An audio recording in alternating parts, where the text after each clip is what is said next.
Nathaniel Thornwell was a man carved from the rugged timber of Callow Creek. He lived a life measured in fence posts and sunrises, a life that was, by his own admission, quiet. When he sat down to write a letter seeking a woman to help him manage his modest ranch, he didn't use words like love or companionship. He wrote about work. He wrote about the land. And then, he sent that letter into the world, never expecting it to change his soul. 4 months of silence passed before the stagecoach finally rattled into town. Out stepped Constance Hawthorne. She wasn't the plain, simple woman Nathaniel had imagined. She was tall, composed, and carried a weight in her eyes that had nothing to do with the dusty road. She clutched a single leather bag to her side as if her very life depended on it. As they rode back to the ranch in a heavy silence, Nathaniel noticed her scanning the horizon, not for beauty, but for exits. She wasn't just arriving, she was escaping. A week passed in a rhythmic, uneasy peace. Constance was a shadow in the kitchen, moving with a haunting silence, always keeping that leather bag within arm's reach. Nathaniel watched her, his suspicion growing. Then, the storm broke. A rider appeared at the gate, asking questions that made Constance's face turn ashen. That night, she finally opened the bag. Inside lay a land deed, her mother's legacy, which her father and a man named Harlan Aldrich were willing to hunt her down to steal.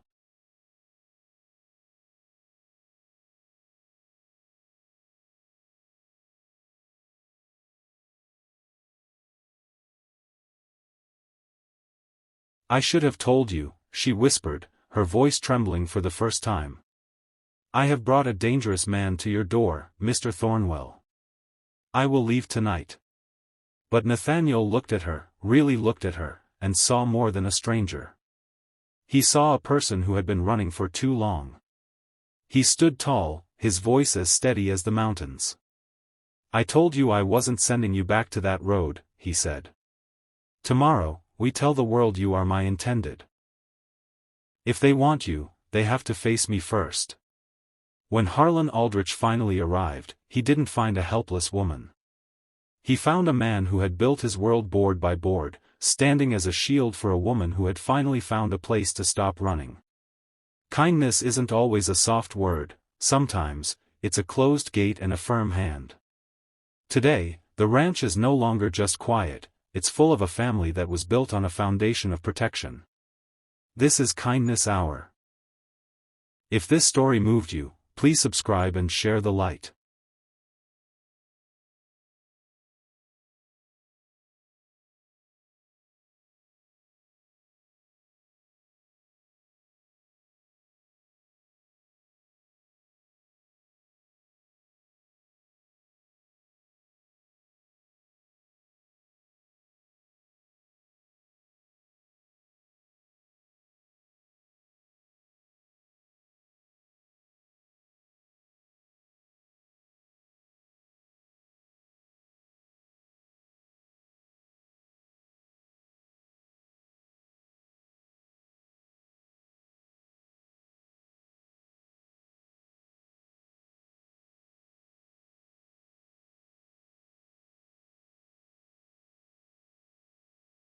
The cold rose from the ground, relentless and indifferent to her efforts.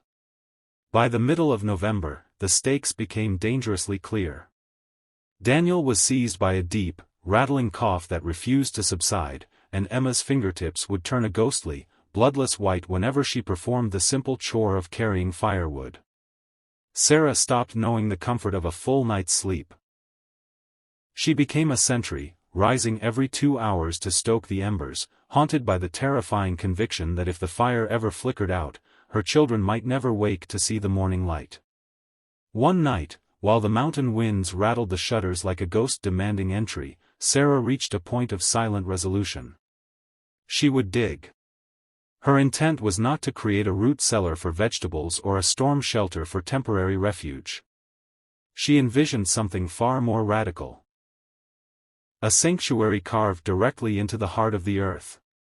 She sought a room beneath the floorboards where the ground itself would act as an insulator, a place shielded from the predatory winds where the temperature remained constant even when the air above became a lethal weapon.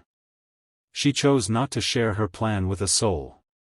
It wasn't a desire for secrecy that motivated her, but a weariness of unsolicited opinions. She had no interest in hearing why her plan was structurally unsound, why it was socially improper, or why a lone woman had no business excavating the earth beneath her own dwelling. Her only concern was the warmth of her children's skin. The following morning, well before the sun dared to peek over the jagged peaks, Sarah set to work. She carefully pried up 3 heavy floorboards in the northwest corner of the cabin, directly beneath the bed where her children slept. Below the wood lay a layer of earth packed hard by time. Armed with nothing but a hand shovel, she began her labor. She worked with a calculated rhythm, choosing the quiet hours of early morning or the dead of night when the children were either deep in slumber or occupied with their studies. Initially, the soil was as stubborn as iron, frozen solid and heavy, but as she bypassed the 8-inch mark, the earth began to yield.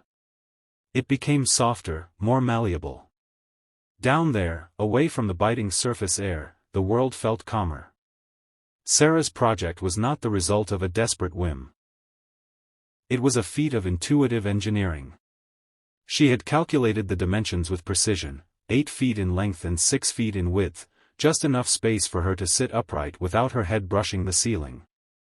She planned to line the earthen walls with river stone to prevent any chance of a cave-in and to act as a thermal mass that would retain heat.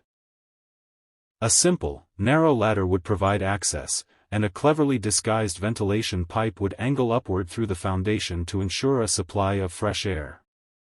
She possessed an understanding of a natural truth that many frontiersmen overlooked: 5 feet beneath the surface, the temperature of the earth remains remarkably stable throughout the year. In the Montana highlands, that meant a constant range of roughly 45 to 50 degrees Fahrenheit. While that might seem chilly in the summer, it was a tropical sanctuary compared to a winter night where the mercury plummeted well below zero.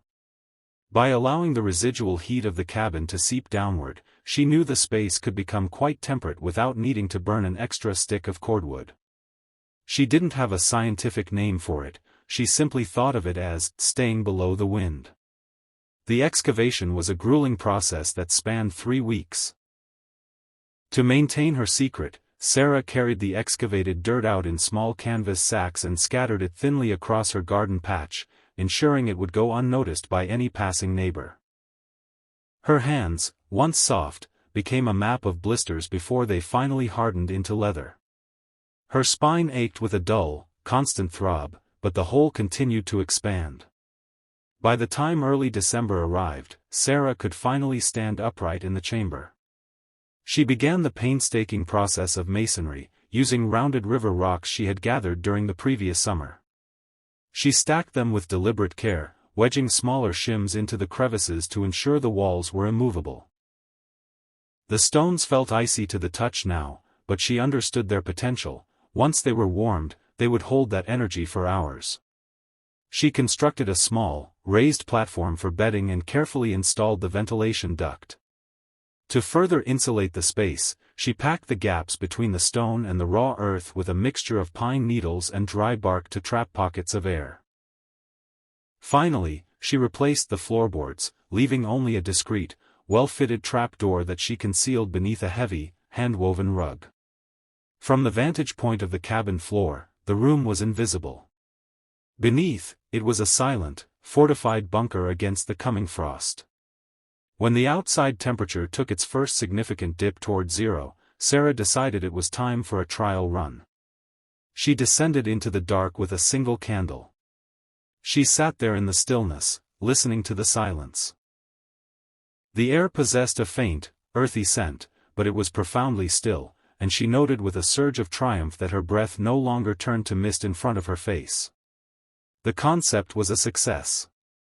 However, she held back from moving the children. Winter was still in its infancy, and she knew the true test lay ahead. Sarah was waiting for a sign, not a mere cold snap, but a moment when winter would truly show its teeth and prove the necessity of her creation.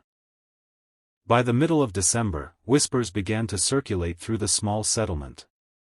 People had begun to take note of Sarah's activities, though they couldn't quite grasp the nature of her work.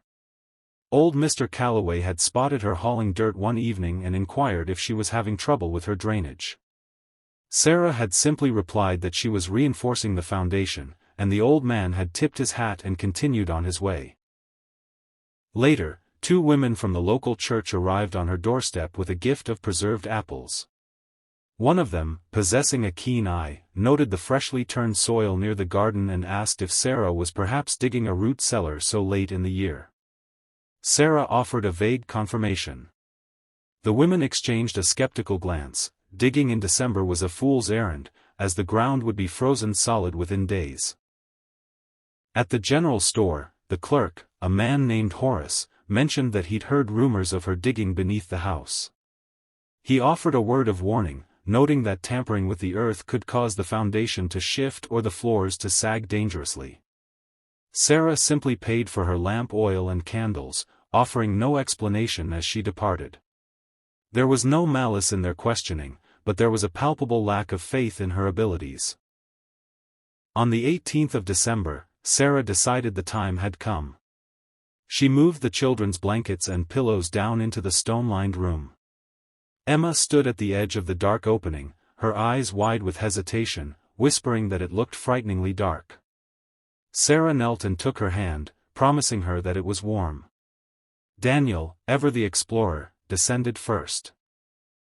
He ran his hand over the smooth river stones and looked up with a bright smile, announcing that the cold monster couldn't get in there. Sarah lit a small oil lamp and helped them settle onto the wooden platform. For the first time in months, the air around them was motionless. There was no whistling wind, no creaking timber. That night, the thermometer outside read 12 degrees.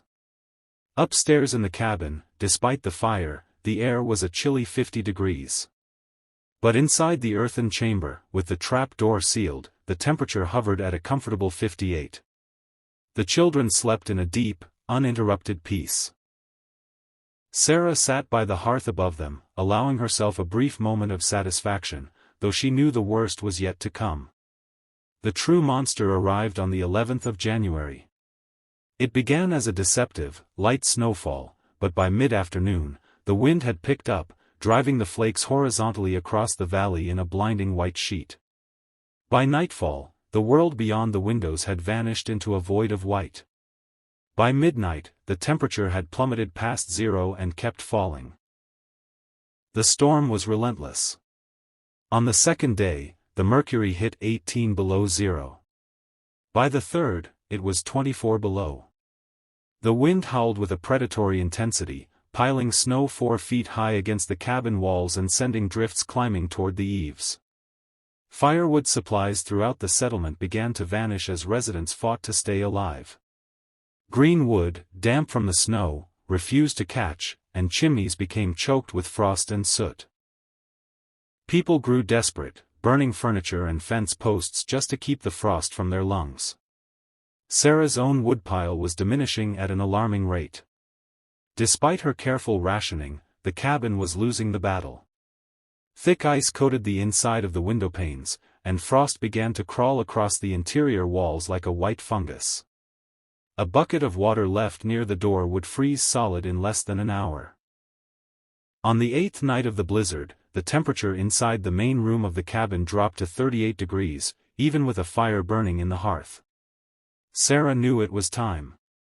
She banked the fire just enough to keep the chimney from freezing over, wrapped her children in every layer of wool and fur they possessed, and led them to the ladder. Emma carried the lamp, and Daniel gripped the hem of Sarah's skirt as they descended. The moment the trap door clicked shut, the world changed. The scream of the wind vanished instantly. The underground room was a sanctuary of silence. The stone walls remained dry, and the air was perfectly still. Sarah checked the thermometer she had hung on the wall. It read 53 degrees. Outside, the world was a frozen hell of 26 below. They remained in their earthen cocoon for 4 days while the storm spent its fury. Sarah would venture upstairs twice a day to briefly tend the fire, and each time, the transition was a shock. The air above would literally take her breath away, leaving her gasping and shivering. She would retreat to the warmth of the stones and find her composure within minutes. They passed the time telling stories and eating dried fruit and cold cornbread. The children didn't cough once. They didn't shiver. Daniel slept like a babe, and Emma read her books by the soft glow of the lamp without her fingers turning numb. When the storm finally exhausted itself, the survivors of the settlement began the grueling task of digging out their homes. It was then that the miracle of Sarah's cabin became apparent. Margaret Briggs was the first to arrive, bringing a jar of warm broth as an act of charity, fully expecting to find a family in the throes of frozen desperation. Instead, she found Sarah perfectly composed and the children playing happily on the floor. To Margaret's shock, Sarah's cabin felt significantly warmer than her own, where she had been burning wood at a frantic pace. When Margaret asked how Sarah had managed to conserve so much wood, Sarah simply smiled.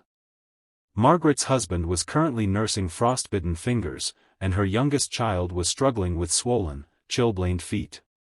Sarah's children, by contrast, looked the picture of health. 2 days later, Jacob Stern, the very carpenter who had once scoffed at Sarah's folly, walked over to her homestead. He stood in the snow, staring at the meager wisp of smoke rising from her chimney. He asked her point-blank how she had survived the deep freeze. Sarah looked him in the eye and told him, "We stayed below the wind." The realization of what she had done rippled through the community. Horace from the general store returned, this time with a notebook full of questions. He wanted to know the depth of the room, the type of stone used, and how she had managed the airflow. Sarah showed him everything. She explained the simple logic. The earth was a reservoir of heat, the stones were a battery for that warmth, and the wind, the great thief of life, couldn't reach them there. The impact of her success was undeniable. While other families had burned through 2 or 3 cords of wood and still hovered on the brink of hypothermia, Sarah had used less than half a cord. Her hidden room had remained a place of life while the world above had turned deadly. It wasn't a work of magic.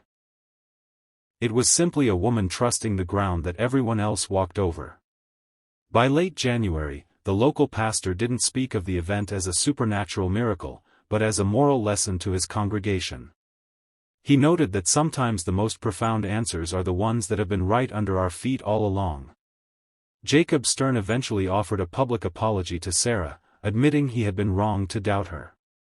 Sarah merely nodded, stating that her only goal had been the survival of her family. By the time the spring thaws arrived, the secret bedroom was no longer a secret. It had become a blueprint. The settlement's entire philosophy on shelter had been fundamentally altered. As February rolled in, the seeds of Sarah's idea began to sprout throughout the valley. 3 neighboring families had already begun their own excavations. They hadn't been prompted by a speech or a lecture, they had simply witnessed the health of Sarah's children and the longevity of her woodpile. They had felt the stinging shame of having to burn their own chairs and tables just to survive the night, and they were determined never to be that vulnerable again. Jacob Stern was the first to complete his own subterranean chamber. He replicated Sarah's design with a craftsman's precision, using dry-stacked river stone and the same insulation of needles and bark. When his family spent their first night underground, his wife wept with the sheer relief of being warm. The silence of the earth felt like the ultimate security. Margaret Briggs, unable to dig beneath her own shallow foundation, adapted the concept. She built a sunk room against the northern side of her cabin, excavated 3 feet into the dirt with heavy stone walls and a thick sod roof. It wasn't as efficient as Sarah's room, but it was a vast improvement. Her children no longer woke up with blue lips and frozen hands. The shift in the settlement happened without fanfare. There were no town hall meetings, just the rhythmic sound of shovels hitting soil. By the following winter, 7 different homesteads had integrated some form of Sarah's earth sheltering. Some built expansive rooms, others created small, sleeping pits. A few merged the idea with their root cellars, creating a space that protected both their food and their lives. The benefits were immediate and measurable. Firewood lasted twice as long across the settlement. Chimneys, no longer forced to vent extreme heat around the clock, suffered fewer structural cracks. The chronic respiratory illnesses that plagued the children of the territory during the winter months began to decline. People were no longer pushing their cast-iron stoves to the point of glowing red, which reduced the constant fear of house fires. But beyond the physical benefits, a psychological change took hold. The settlers were calmer. The arrival of a storm was still a serious matter, but it no longer carried the scent of certain doom. The terror of the cold had been replaced by the quiet confidence of the earth. Sarah never sought recognition for the change she had sparked. When people came to her with questions, she answered them with the same practical simplicity she had used from the start. 5 feet down, the earth stays the same, she would say. Stone holds the heat, and the wind can't steal what it can't touch. You just have to stay below the wind. In the spring of 1889, a traveler from a distant territory stopped at Bitterroot Creek. He noticed the trapdoor in Sarah's floor and asked about its purpose. As Sarah explained the mechanics of the room, the man listened with rapt attention. He spoke of how his own family in the high plains struggled every year against the frost. He asked if such a thing would work in his neck of the woods. Sarah told him what she knew to be true: the earth is the same everywhere. Only the effort of the digging changes. The idea traveled with him, like a seed carried on the wind. By the early 1890s, variations of these winter rooms began appearing across the harsh landscapes of Wyoming and the Dakotas. The designs varied: some were deep pits, some were hillside dugouts, some used timber where stone was scarce, but the underlying principle remained unshakable. Even agricultural agents began to take note, recommending partially buried structures for livestock and workshops. It wasn't a new invention, but a rediscovered wisdom. Sarah's children grew up in a world where sleeping beneath the frost line was a normal part of life. When Emma eventually moved to Idaho to start her own homestead, she ensured that a stone-lined sanctuary was built before the first winter arrived. Daniel grew up to be a master stonemason, and throughout his career, he integrated earth-sheltered principles into public buildings and schools across Missoula. He never claimed to be an innovator. To him, it was simply the most sensible way to build. In 1894, Sarah remarried. Her new husband took to the underground room immediately, noting that it was far more comfortable than the drafty manor house of his youth. The room remained a permanent fixture of the cabin, no longer a hidden secret or a point of contention, but a respected part of the home's architecture. In retrospect, Sarah Hutchkins hadn't invented anything revolutionary. Humans had been seeking the warmth of the earth for millennia. From the pit houses of ancient civilizations to the sod dugouts of the Great Plains. What Sarah did was act as a bridge between a forgotten past and a desperate present. She remembered a truth that the rush of frontier progress had begun to obscure: the ground is not merely something to be conquered, it is a protector. When the rest of the world tried to build higher and burn more, Sarah had the wisdom to look down. She placed her faith in the very soil beneath her boots. The result wasn't just a matter of comfort, it was the difference between a funeral and a future. She achieved a steady 55 degrees in the midst of a once-in-a-generation blizzard, saved half her winter's wood, and ensured her children could sleep without fear. Sarah Hutchkins never intended to lead a movement or change the face of frontier architecture, she only wanted her children to be warm. But in that one quiet act of defiance against the cold, she changed the way an entire generation understood the meaning of home.